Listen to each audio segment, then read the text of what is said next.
All right, we're back. We're live. My name is Sunny Ray. This is the Sunny Ray Show. I'm joined by Tony Simmons. Tony, you're on the other side of the earth, aren't you? Whereabouts are I you right now? am. I'm in Melbourne, in Australia. Melbourne. Yeah, that's pretty far, but it feels like we're sitting in the same room. How's your day It's very shaping good. up? I guess Yeah, your good. day early. You said right, 6 a.m. or something. Yeah, yeah, it is early, but you got to own the morning, Sonny, don't you? Do I ever? Oh my goodness! Don't get me started on that one. Yeah, I'm a big believer in waking up early. It just more like a year or two I've been doing it. Best decision ever. Yeah, I It's agree. yeah. Actually, you know what? Let's spend a minute on it. It is arguably one of my favorite topics. Well, what is your morning routine like? Well, at the moment, getting into winter, it's less consistent than it should be. But get up because I've got an acquirer that is in the United States. Quite often, there's meetings first thing, but before that, I'll try and clear the head, meditate, get a nice cup of caffeine to get the day going. Um, and because of this sort of disjointed start to the day with meetings early, I push my gym out to after. But as soon as I'm done with meetings, I'll get my gym session in. So if I've got nothing in the morning, I'll train really early. Otherwise, I'll get to the gym at 8 and make sure that I've done my training by sort of 9 and 10. And that sets the rest of the day up for, productive work and the things that I want to achieve. I love it. I love it. Yeah, man. No, it's I used to be a night owl for the longest time, and I used to call that my time type of thing. But then one day I had this realization that your battery's like at this 100% level at the beginning of the day, and throughout the day it Yeah. just goes to like red. And I realized I'm like, why would I make my time when I'm at like redlining, when I'm like barely there? Like, wouldn't it make sense to make when I'm like at 100% my time? And yeah, and the only way I could make sense of that was if you just woke up early, right? Before the kids, before family, before work, before everything. And I've also found, Sonny, that cramming all of this stuff into the last hour before you want to go to sleep sort of doesn't give your brain time to slow down and sleep effectively.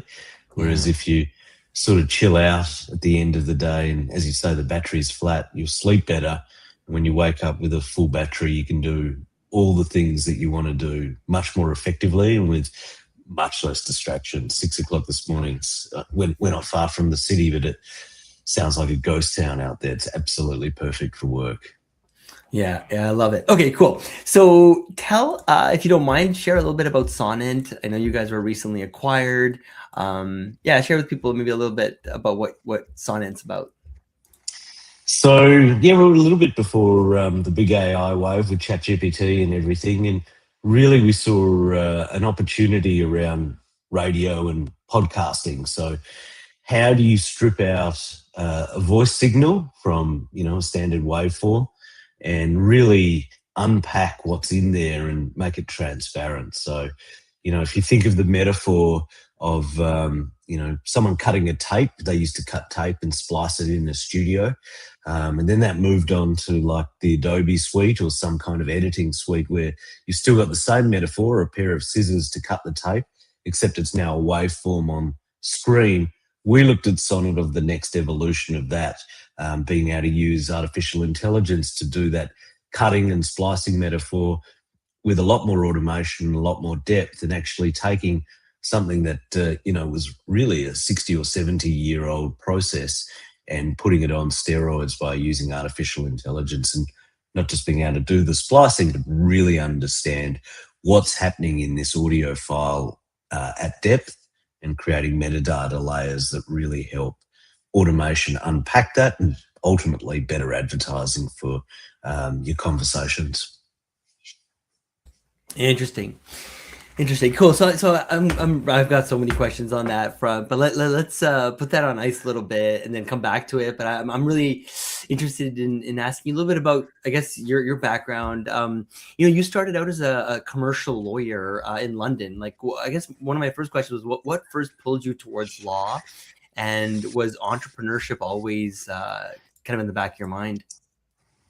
Yeah, well, I don't know if it was a pull rather than a push towards the law. I think my family were pretty pushy, that me and my sisters, and My cousins and everything were going into something professional. We grew up in a time and a place where the professions were highly regarded, and being a doctor or a lawyer or an accountant or these types of things was almost a guarantee that you had a job for life and a recession-proof job. And it was very middle class, so that was the kind of direction that everyone wanted to go. But in the back of my mind, I always liked the idea of going into businesses and fixing them up, or buying and selling businesses, or starting something from zero and building something of significance. So, law was almost like a bit of a punishment for me, self-inflicted, because I did go along with it.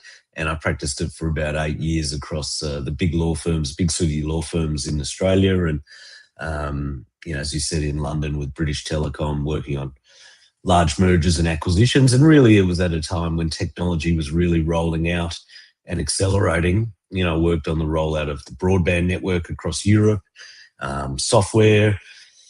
There was incredible things happening in the year 2000 and before that. And as a lawyer who was, really interested in technology and software, this was a nice way to get across some of those deals and see what was going on. But to me, it was never satisfying enough. I always wanted to do the deals rather than just paper them over after someone else had done them. Excuse me. You made the leap from practicing M&A law to founding your own tech company, Full Yeah. Circle, right? Which you eventually listed on the ASX. So what gave you the confidence to make that jump? Nothing. Stupidity, I think, was more the reason. You think I was young as well, so I just turned 30, and I've been planning my exit for a few years. It was a very different world back then. Like 21 years ago, there was no internet where you got a Java front end and you can build things in a browser. You used to have to render a JPEG in the browser, and it took forever. So you didn't have thin clients that could do anything that you see now. It was really, I knew nothing about how to build the back end. In fact, the companies that needed to build something like that were being pointed to were big software houses like EDS or Mahindra, or even IBM back in the day. And so it was a real leap of faith. And I think the thing that gave me confidence was starting really small rather than going in and saying, I'm going to win enterprise clients. I had the luxury of being able to say, you know what, I'm just going to go and work with really small businesses, and then I can do the sort of calculations and maths that I needed to do on an Excel spreadsheet, and sort of build up from there, from Excel to Visual Basic to, whatever database that we can run locally to, just winning more and more clients and expanding the tech. So it was really, in the truest sense of the word, it was, I know the problem. I can win customers. I can sort of talk well enough to, I think, convince a few people to come across to this new company. And that's exactly what happened. So there wasn't confidence. It was just an inherent belief that, the problem was big enough, and I was the person who could help businesses solve it. And then before Sonnet, you co-founded a VR company where you brought ancient cities like Jerusalem and Athens back to life through VR. How did a lawyer end up building VR experiences for archaeologists? And that is an interesting story. And would you believe it or not, I met the co-founder at a what you guys probably call a stag night or a stag weekend. We call a bucks party. But yeah, one of my friends was getting married, and I was introduced to one of his other friends who happened to be a PhD in archaeology, and we got to talking. And after I'd listed Full Circle Group, I had started up an incubator and accelerator which was focused on SaaS and technology. And my friend said, you should meet Simon, Dr. Simon Young, and have a chat to him about what he wants to do. And he was experimenting with the very early stage Oculus Rift, building these cityscapes in that. And the first time I saw it, I kind of almost vomited and threw up through the motion sickness. I don't know if you ever used the original Oculus, but it was pretty horrific. And I thought, no, that's not going to be for me. I don't really want to work in something that's going to make me throw up every time I do it. But then the second iteration of the Oculus came out, which had a lot more stability, and I really got a sense of what the opportunity was to impact tourism and to use, it started with VR, but I think AR was more the sort of the augmentation and the augmented reality aspect of overlaying it with your existing device. Saw that as a really big opportunity to change the way people do tourism around cities. So that's how we met. That's how it started, and we got it funded pretty early and provided a really good launching board to go across anywhere the Roman Empire had been, across the Middle East and Europe, and try and partner with tourism operators to, instead of someone standing there with a book saying, this is how it used to look, you could just get your phone and sort of, wow, the whole ancient history of a place opens up on your device. That's super cool.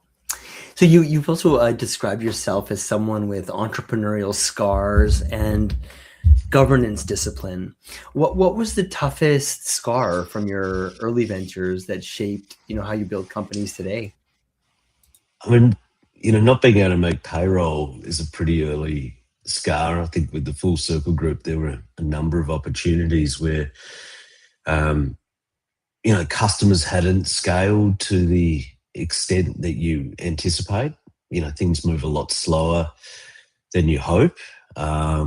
And with Full Circle Group, I put everything I owned, savings, shares, into the business to support myself and my wife at the time, so that we still had an ability to live and put food on the table. But that ran exceptionally low. Had to take out loans to fill in the gaps. And when you've got some staff in the early days and you're sort of 7 days out from making payroll and realize there's not going to be enough money to pay them, but you still have to make it, that's the sort of thing that actually makes you throw up and feel sick in the stomach and not being able to sleep at night. And I think that more than anything was what really created the sense of urgency around business, and obviously some better governance and planning to make sure you don't find yourself 7 days out from payroll, not being able to make it and desperate for money, because when you're desperate for money, the lenders can dictate the terms. But that sort of thing very early on in the piece was really formative in realizing how tough business was, that there are no givens, it's nothing to take for granted, everything's earned, and it's just bloody hard work. So sometimes I think you go into things naively thinking, well, it's only, I've got such a good idea that it's a certainty, but there's still 1,000,001 steps you need to take between launching and getting to cash flow positive. That in itself is almost like a miracle. So that's probably the number one thing that I learned, is how hard it is. And when you've sort of stared down the barrel of extinction, you really understand what you're dealing with in terms of all the financial decisions, the people decisions, and everything stops with you, because ultimately, if you can't pay it, the debt sheet's home to you, the bankruptcy sheet's home to you, the reputational damage sheet's home to you, and that realization is pretty stark. So you've raised over $35 million in capital across your ventures and expanded into 22 countries.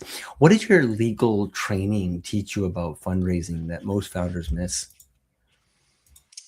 Yeah, I think structure is actually pretty important. And Australia's got its own different laws around who you can raise from and how you can raise, and sophisticated investors and those sorts of things. And then you've got different ways to raise across, pure equity or debt or debtor equity or safe notes or different types of, legal structures. I think, first of all, you can understand those a bit easier, the rights and obligations that come with those different methods of raising, but also to protect yourself. So, with people protect themselves from the downside, but do they also protect themselves from the upside? So if a business goes well and you have to exit and you make a big step change in wealth, if you haven't set yourself up correctly, then you'll end up paying the full marginal rate of tax. Now, it's not tax avoidance to structure your shares in such a way that you can minimize tax and, you know, when it's paid and how it's paid. And I think it's really important for you when you're raising capital to not think, okay, so what happens if the business goes bad? I'm obviously protected and make sure that my assets are ring fenced. That's really important when you raise capital. But also make sure if it goes well that you're going to participate in all the wealth and value you create, so that the government doesn't automatically reach in and take 42% of it or whatever the tax rate is. So that's really important. And I think the other thing it taught me is that, you know, when you raise money from other people, their expectations of what you're going to do and how you're going to do it may be vastly different from your own expectations. And that's a really good opportunity to get alignment on a piece of paper where those expectations are sort of meted out, and that provides you protection as well. So, you know, if a investor insists on a return within 3 years and that doesn't fit in with your business plan, that's an opportunity to say, you know what, this is the plan, this is the structure. We're going to append this business plan to the back of the raising document so that we can say, hey, I know you want to move fast, and we're moving as fast as possible, but we never said we were going to deliver X, Y, and Z by this point in time. So it's not just the legal structure, it's how you use that legal structure to get alignment between parties whose you know, vision of the future may not always be the same. So you said that you guys were doing AI before it was sexy. When did you first realize that AI could transform, you know, spoken word audio? And like, how did that spark of an idea come? So after the VR business, I got out of that. You know, I was looking for my next opportunity, and this was about 2016. Started doing a podcast. You know, probably watching one too many Gary Vaynerchuk feeds. Old Gary V, he's always talking about the you know, the social media funnels and how to use that as leverage. And I started doing a podcast, much like you're doing now, Sonny. You know, using that as an opportunity to meet people from all walks of life and build a network and learn from people who have done it before, learn from their mistakes and get great tips and insights, and, you know, just sit in the room with people that I really admired from afar. So started doing that because I love it. I also, you know, when I was in high school, wanted to be a disc jockey. So my mother always said I had a face for radio. So I thought this was a good opportunity to go back to one of my passions.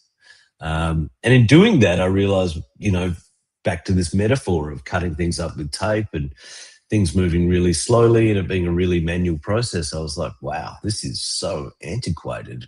How's anyone make any money from this? And that's what led me down the rabbit hole of an Andreessen Horowitz paper that looked at the podcast industry and a whole lot of other papers. And then down here in Melbourne, the Swinburne University, which is a, you know, tech-focused university, had built some transcription software that they had integrated with a learning management system, an LMS. And they, you know, the governments had changed, money had dried up for their project. And one of the guys I interviewed, Jared Holland, for my podcast, said, hey, you should meet these guys. And so I went and met them and go, you know, this is really interesting. Perhaps this is the sort of unlock for the problem I've seen around podcasting and audio. So that was the start of it. It was the podcast that actually led me to my new business, which one of my friends said, you know, that's exactly what will happen by doing this podcast and meeting people. Something will happen out of that. And it did. I love that story. That's awesome. Hey, just give me 1 second. Okay, so I was going to ask you. So you founded Sonnet in 2020, but the idea came from your own frustration as a podcaster in 2016, editing, promoting, reporting, right? So all that stuff. So walk us through the moment you thought, you know, there was a better way to do this. Kind of just like step us through that. I'm really curious. And then, yeah, as a guy who's been doing a podcast for a long time, I'm fascinated by this product.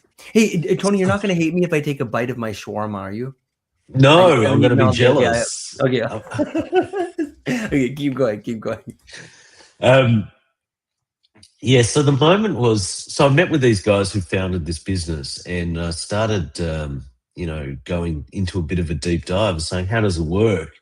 Tell me about the technical side. And essentially, they were making an API call to someone who was doing it. So the transcription was being built. There was a number of companies back in the day, British companies, Canadian companies, American companies. They picked one.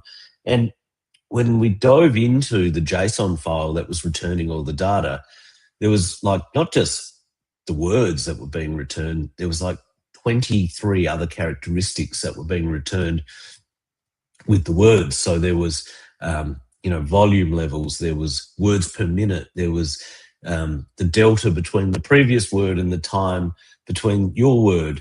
There was levels of sentiment and energy and, a whole range of different factors that I started to go, wow, okay, let's think about the spoken word and what that actually looks like.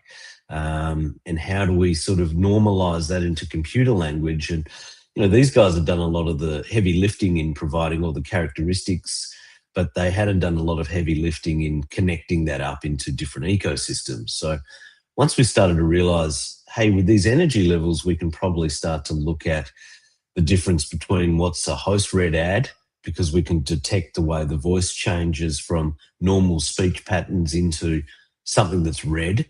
We can now start to detect sentiment, we can detect laughter, we can detect other studio noise, non-verbal cues. We can start to build up a real package of how speech works, and then start to do more complicated things like contextualize the actual words and the moment they're being used. And that's what we started to realize. And that's what we started to unpack and dive even deeper. And of course, with cloud computing, doing those sorts of calculations on a 1 hour audio file became much more realistic than they were in 2016. And Sonnet was your fourth company. So after founding, listing, and selling businesses, what made you decide to go through the whole startup grind all over again? I think it's back to my earlier answer. I think it's some level of stupidity that sort of dwells in the brain, where you think you can still make a dent in the universe. This one's going to be the one. This one's going to be, this one's going to be the big change that I impact on an industry or a universe. And to some extent, that's right. To some extent, it hasn't manifested itself in, huge buckets of money and Bugatti sports cars. But I don't think that was ever the purpose for me. It's more about doing something interesting and making change. And I think once you do this for 10 or 15 years and you have a degree of success, one, you kind of love it.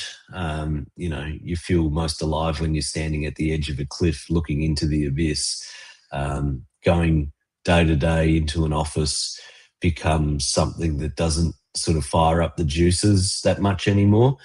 The other thing is you become almost unemployable, because, if you have to go back to the daily grind, it's very hard to sit in a business unit of a business and not go, oh, how does that impact finance or cash flow? Or what are the marketing team doing about it? What are the sales team doing about it? Your ability to navigate those corporate environments is like on speed, and they're working at the sort of, the speed of molasses, trying to eke out a 2.2% year on year gain, and you're trying to come from a background where you're trying to grow at 600% year on year. It's very different, and you slide into boredom really quickly, and I think you piss people off, as I find out all the time.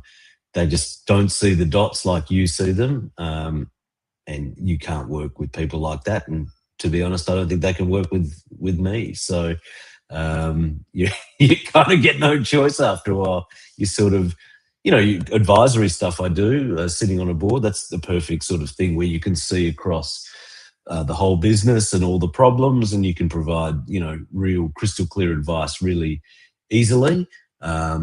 That becomes a really useful thing to do as you get a bit older. But if you've got to build some wealth, you probably have to start again or buy into something that's existing and use those skills to to fix them up. I think, once you've been in the driver's seat, it's hard to be a passenger again. So you guys had one of Australia's biggest media companies that invested in you and became a customer. So how did you land such a media giant as both, investor and client?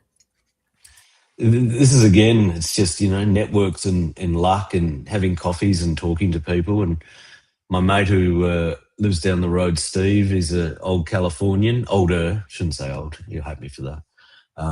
We used to catch up a lot and just have coffees, and we'd been mates for 12 years. He's an LP in a lot of funds, and he was just looking for something to do. And we're always catching up. What are you going to do? What are you looking at doing? And I said, I've got this idea. I've met these guys from Swinburne with the technology.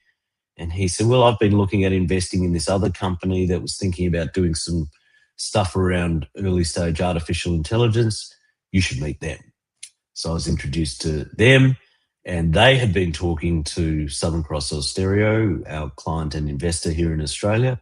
And we all got on a call, and they not only invested in us, they invested in the other company as well. And they decided that they wanted to use this technology to start to automate their workflows. They're one of the first in the world that saw the advent of artificial intelligence and how it was going to streamline their business. Plus, they were building an app, and they wanted to do things that, were much more engaging, and that couldn't be done at scale for 200 radio shows. You needed automation to pull out the best bits and feed it directly to the app, and they wanted to do this. And fortunately, there were two companies in Australia thinking, we think we want to do this as well.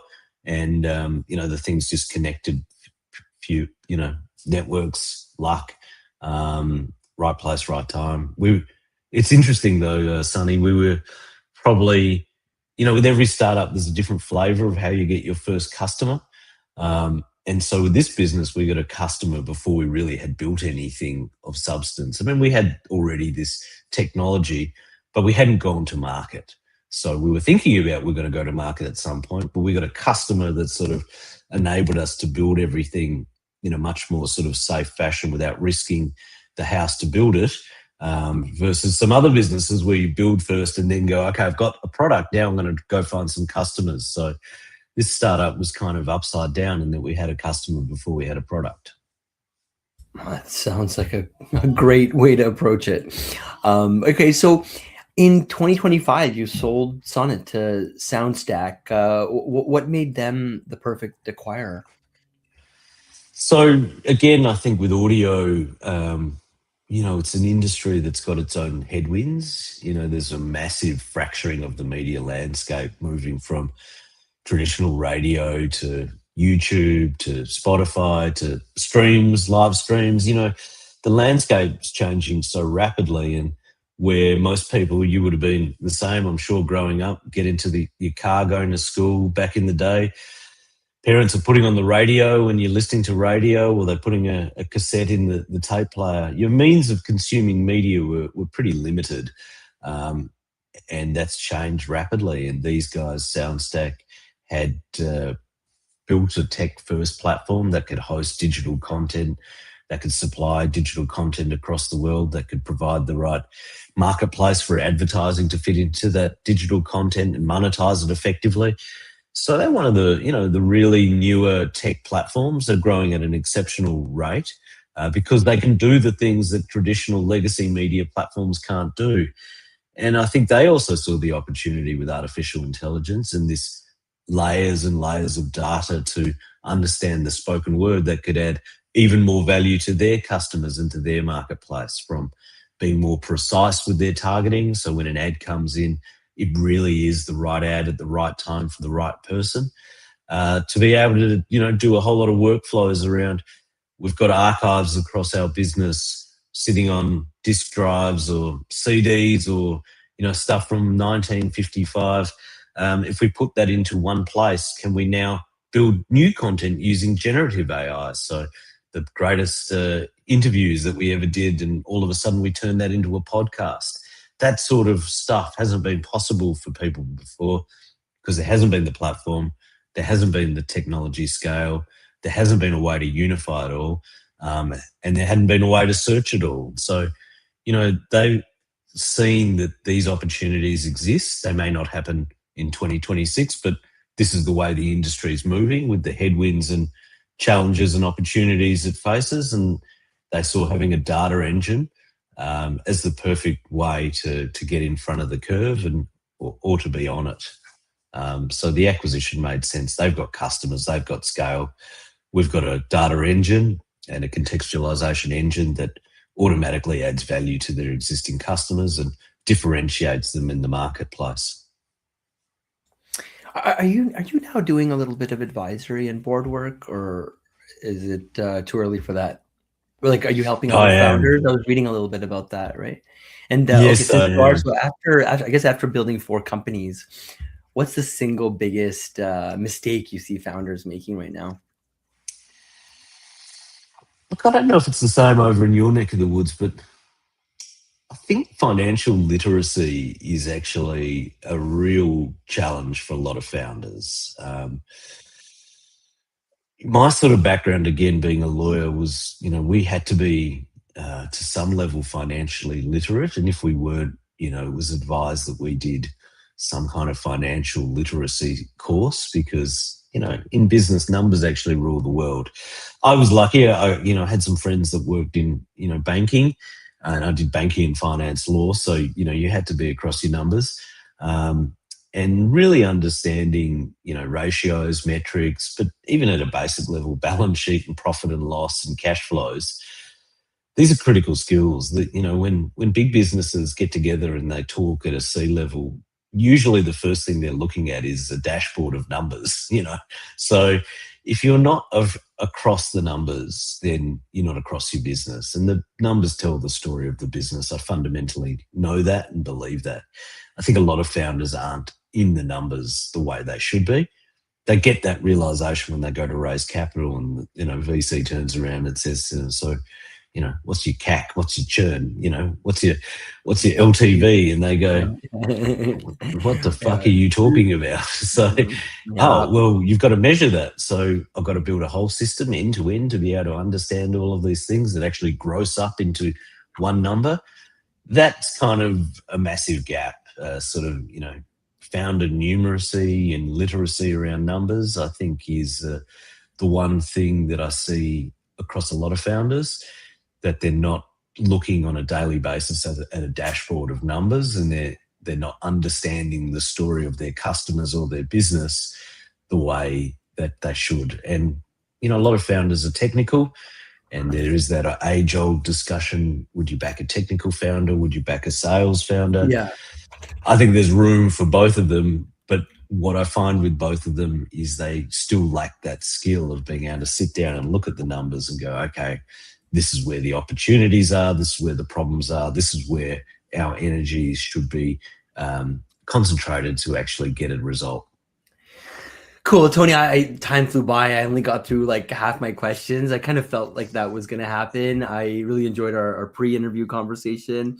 Hopefully we can bring you back on, maybe to do a part 2, but you're a busy guy, so I won't hold my breath. Thank you so much for your time. Thank you all for tuning in, and for everyone that checks us out in the future. And I guess until next time. Sonny, great to be on your show. All the very best, and yep, hope to see you again soon. Yeah, hang back for 1 minute, Tony. I'm just going to bring this stream to an end here.